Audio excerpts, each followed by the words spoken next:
Shanti Shanti. The moment the mind is born, from the mind our indriyas and the indriya perceptible world is born. See, the world is appearing in our mind, is it not so? Without the world appearing in our mind, we will never know. Only when it appears in our mind, we will know the world. Now, my personality, the body-mind personality, is also a part of the world. So, are not the sense organs also appearing in the mind? My body, mind, personality, brain, whatever you call it, is appearing in the mind. Then only the personality is born. But it is not to separate. As the personality is born, the whole world for us also is born. Suppose instead of 5 senses, we had 10. Then the world would have been different. Suppose we start seeing electricity with another sense organs. Or we start seeing microscopic vision. The whole world will appear different for us.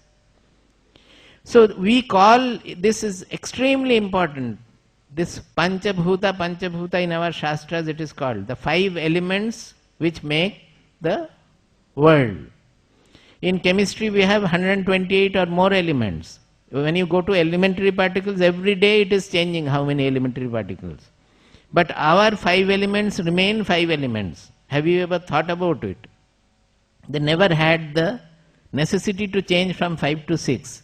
Until the human beings develop another indriya, another sense organ, Panchabhuta will remain Panchabhuta. We don't need a Shashtabhuta.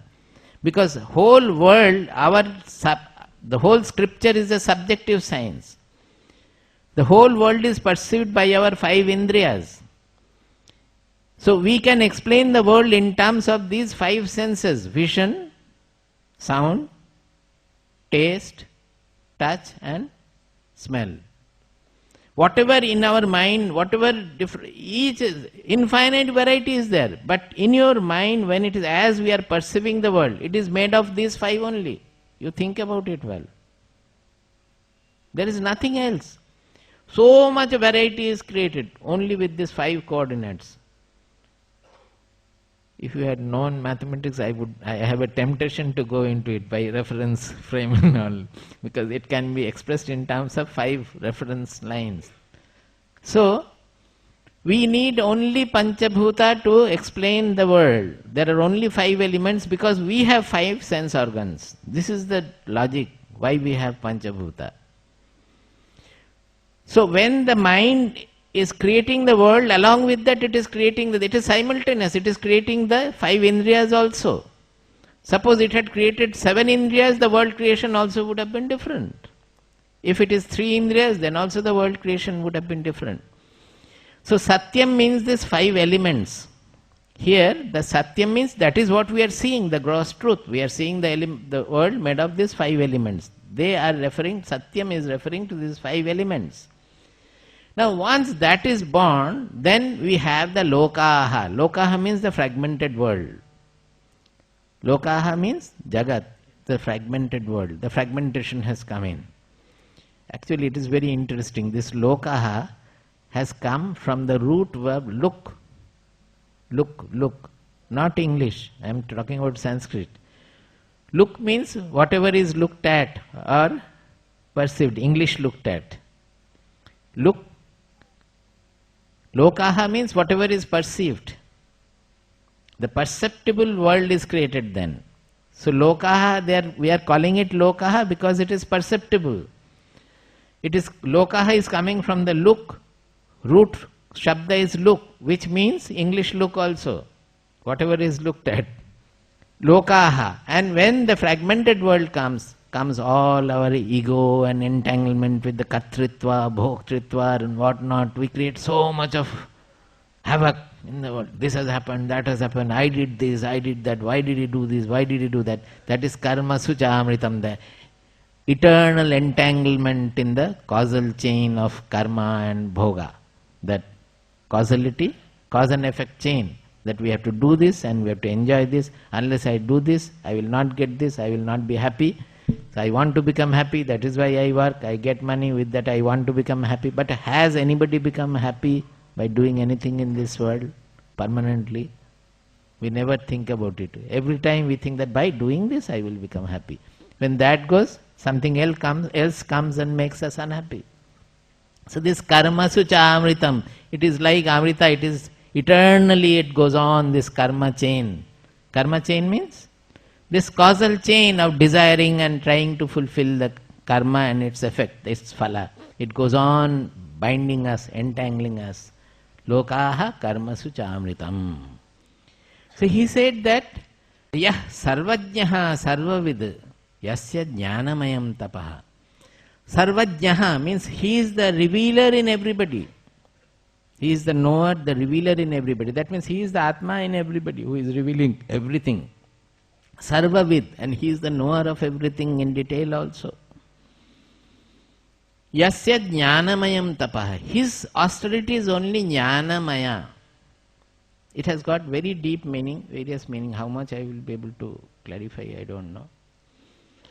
Yasya jnanamayam tapaha. See, there was no material that any tapas can be thought of. Generally our tapas will be either we are fasting or we are standing on one leg or we are working very hard. These are our austerities, tapas. Or mentally we can have tapas. We may study shastras, that is mental tapas. We may chant, that is oral tapas. There are various kinds of tapas we can do. But when there is no matter, nothing, no individuality also, what kind of tapas will be there? So, he says jnanamayam tapaha, because this consciousness is the knowledge itself, that is the advaya knowledge. What we are, our shastras have mentioned is that, the discovery is that the source of this material universe is knowledge, there is nothing. The whole material universe is appearing in the consciousness. That consciousness in its pristine form is the knowledge. It is not the dual knowledge that I am knowing something. It is the I am revealing myself, that the Advaya knowledge.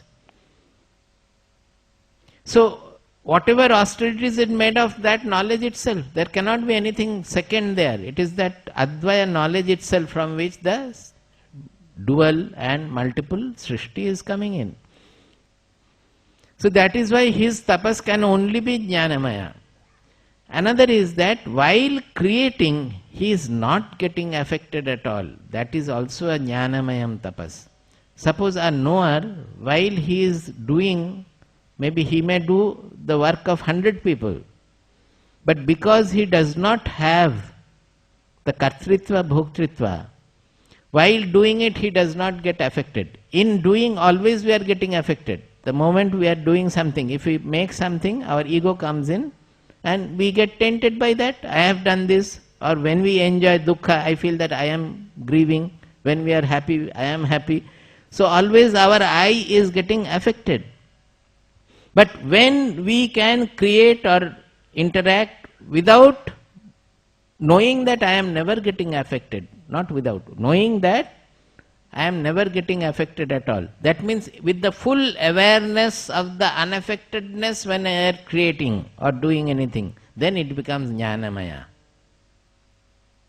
Am I clear? No.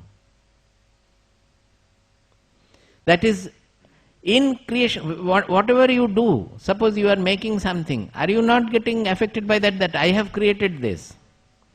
Now, if you do it without this kartritva and bhoktritva, knowing that it is nature playing, through nature it is being created, it is the three guna play and all, I am never getting affected by that, I stand as a sakshi of all those things, nothing else. Then you are aware of that, your reality, that you are not affected by any change happening in that. The whole creation, it is huge activity, we cannot even imagine the kind of activity going on in nature. Galaxies are getting born, galaxies are getting destroyed. Can we ever imagine? Even the small things also. What kind of activity is going on? But in all these activities, they are taking place on the substratum of unaffectation, unaffectedness. The consciousness never gets, the Brahman never gets affected or touched even, tainted by any of these things. Then it becomes jnanamaya. That he is not losing his real identity, the knowledge of his, the awareness of his unaffectedness. Is it not clear? Not clear. That awareness of unaffectedness is the real thing. Why am I stressing again and again? Because that is what we need in our sadhana. We miss that awareness of unaffectedness. We are unaffected actually, but we don't know.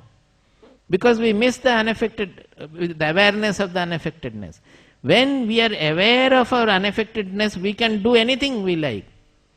We can kill thousands of people also, as in Bhagavad Gita it is said that Hatvapi sa iman lokan nahanti nanabadhyate. See, all are expressed in different manner, but it is the same thing. He says that yasya nahankrito bhavo buddhiri yasya na lipyate. Same lepana is coming in. The lepana is not there.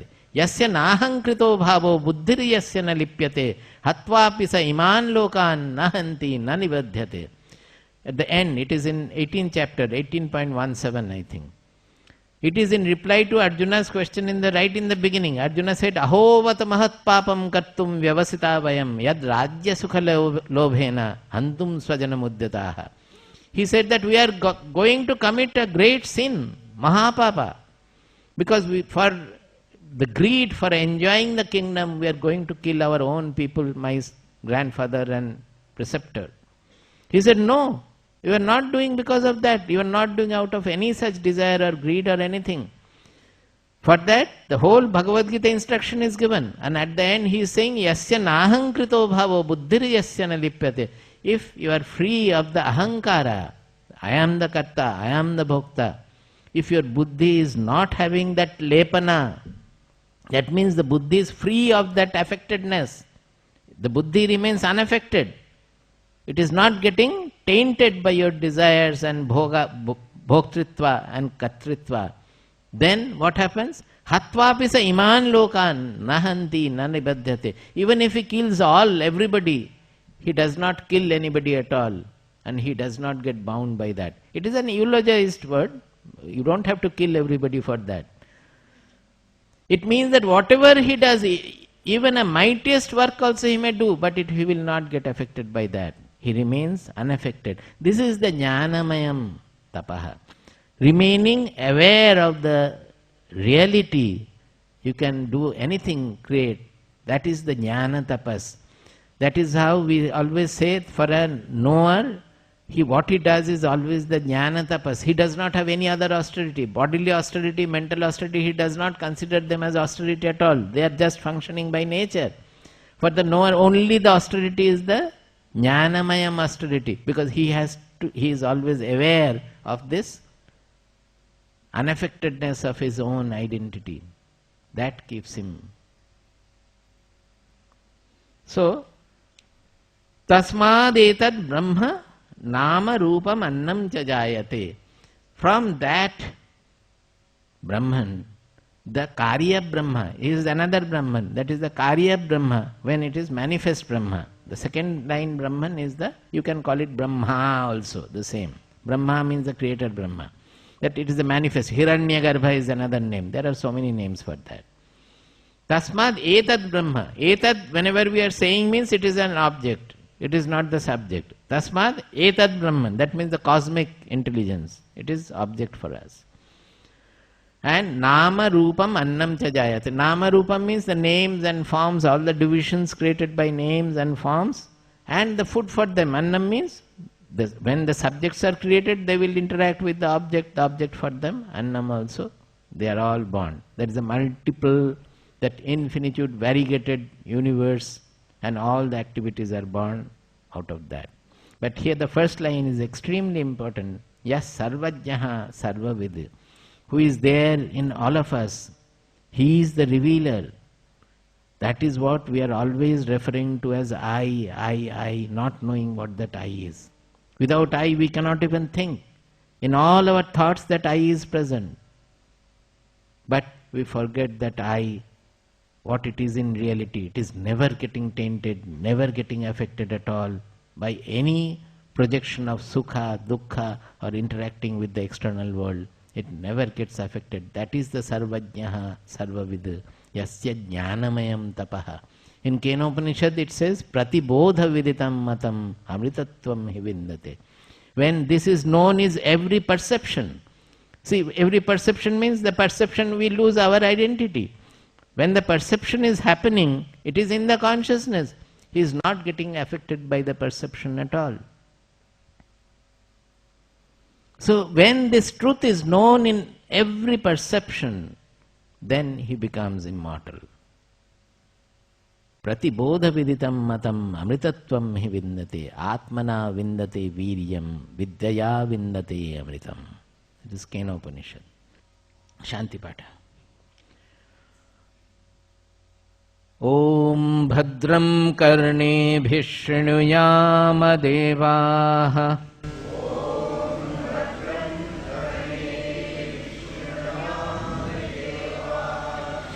Bhadram Pashyemakshabhiryajatraha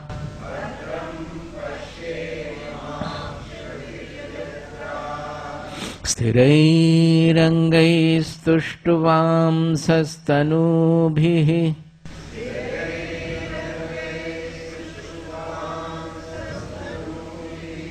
Vashema devahitam yadayuhu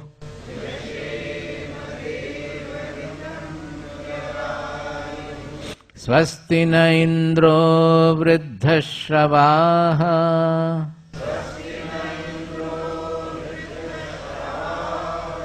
Swasti nः पूषा विश्ववेदाः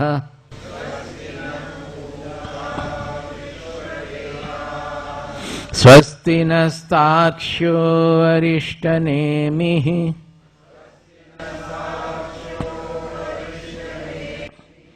स्वस्ति no बृहस्पतिर्दधातु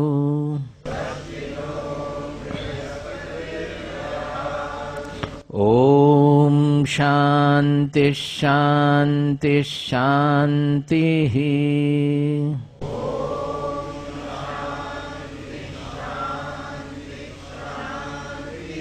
Om Shanti Shanti Shanti.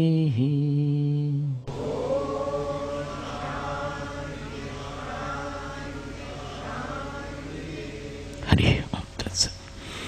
So, the fundamental truth and the corresponding philosophy we have been discussing all these days. Now we are coming to the second chapter of Mundaka Upanishad, which is very well known and famous in its own way. Because this deals with a very significant truth which is not known by people generally. It is dealing with the Vedic karmas, yaga, yajna, etc. But it starts with praising the yajnas and also explaining what are the purposes of following this yajna, how they have to be performed, what are the consequences. All these, it starts with these. Then suddenly it changes over after 5 shlokas or so, it suddenly changes over and it says that, but all these yaga, yajna, rituals, they are all frail rafts. Raft means boat. Boat को हिंदी में क्या बोलते हैं? नाव. एकदम दुबला जो तो कमजोर नाव है. इस पे अगर चढ़ेंगे तो ना तो उस पार पहुंच पाएंगे, वो बीच में ही डूब जाएंगे. तो इसके ऊपर ध्यान छोड़ के ज्ञान के ऊपर ध्यान देना चाहिए. There how the Veda goes over to the Upanishads. This is very important because Vedas are divided into 2 parts. The first part is called Karma Kanda. Kanda means the section. Karma Kanda deals with all kinds of rituals, worship. Worship is also kind of ritual, various dhyanas, yaga, yajna, everything. Then the second section is called Jnana Kanda, which is nothing other than the Upanishads. Upanishads, they constitute the Jnana Kanda or Vedanta, same. Anta of the Veda, the second part of the Vedas. So, the same scriptures, the Vedas, in one hand they are proposing, their injunctions are all about the Jaga, Yajna, etc. And going to the advanced level, they are degrading all the Jaga and Yajnas. But they are not eliminating it, otherwise they would have not kept it in the Vedas at all. Suppose they were not good, they were to be completely eliminated, then they would have eliminated them. Why should they be kept? Just like we say that primary class, we start with some approximate ideas about things. As we proceed further and further to the higher classes, we understand that we have learnt only the approximate things, we have to go to a higher knowledge. But do we eliminate the primary schools? Do we close down the primary schools? Because without that we cannot proceed there. So the karma kanda is still there and it will be there because of its importance. But because it is dealing with karmas which are all causal, as the era changes, the importance of them also will change, interpretation of them will be changing. Suppose now nobody performs Agnihotra, very few people perform, and Vedas are no more in vogue. But cannot people take to Vedanta? Still people take to Vedanta, they become knowers also. There is no harm in it. So how is it then the Vedas are still there? They are saying that it is not always that after you have studied all the Vedas you become fit for the Vedanta. These things are very well discussed in the Brahma Sutra Bhashya of Shankaracharya. There he says that the Brahma Sutra start with Athato Brahma Jijñāsa. Now, therefore, is the inquiry into the Brahman, the ultimate truth. What is this now and what is this therefore? He has written pages after pages. That means it refers to the fitness or the deservingness of the person who is now entering the knowledge pursuit. So does it mean that a person who has done lot of yaga, jajna, etc., like Nachiketa's father in Kathopanishad, is he fit for the knowledge of the Upanishads? He says no. If he has done the yaga and yajnas, have not acquired the fourfold qualities, the sadhana chatushtaya we say, viveka, vairagya, shamadamadi, shadga sampatti and mumuksha. If he has not acquired enough amount of the sadhana chatushtaya, then doing yaga yajna also he is not fit for the knowledge. Whereas somebody might not have done this yaga yajna, but has enough of sadhana chatushtaya. That is why this Kathopanishad has been put in this kind of a background, where a 7-year-old boy, Nachiketa, Yamaraja is finding to be the fittest recipient of Brahma Vidya. He says finally, after testing him, he says that, oh, you are a Satya Dhruti. Yesterday I was speaking about Dhruti. Satya Dhruti means who retains the truth. Once it is told, he will not lose it anymore. You are a Satya Dhruti. The Brahma Sadhana is wide open before you. You simply walk into it. Brahma Sadhana means figurative expression. The knowledge of Brahman is wide open before you. You simply enter it. And also he says that may more and more disciples like you come to us. Now this Nachiketa had not done any of the yaga yajnas, but his father had done everything. But the father was not fit for it, whereas Nachiketa was fit for it.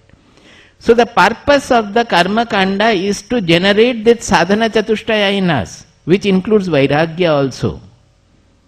There lies the purpose of the Vedas. If it is not done, then they lose their purpose. It is not fit. I mean, the person will not be fit for the knowledge.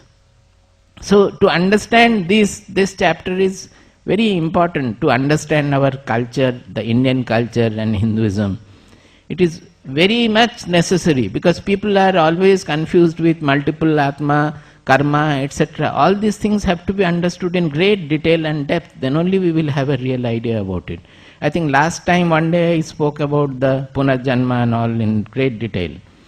Such discussions are very much necessary and we must go into it so that we are rid of the misunderstandings which is very widespread. I will come back to it again and again as this chapter goes on. Let us start with the verses so that you will get a touch of it. It might be very difficult for you to chant. The first one, let us see whether you can. Otherwise, I will just read them out. Tadetat satyam mantreshu. Or let us make it still shorter. Tadetat satyam mantreshu karmani. Kavayo yanya pashyan tani tretayam बहुधा सन्ततानि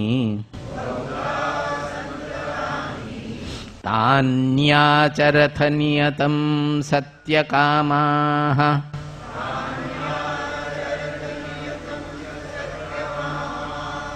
तान्याचरथ नियतं सत्यकामाः एष वः पन्थाः सुकृतस्य लोके. He says tad etat satyam mantreshu karmani kavayah yani anupashyan tani tretayam bahudha santatani. He says that these mantras in the karma kanda of the Vedas, whatever they are all doing the sacrifices, uttering some mantras. The rishis are called mantra drashta. That means the mantras are powerful expression of sound. The sounds are powerful.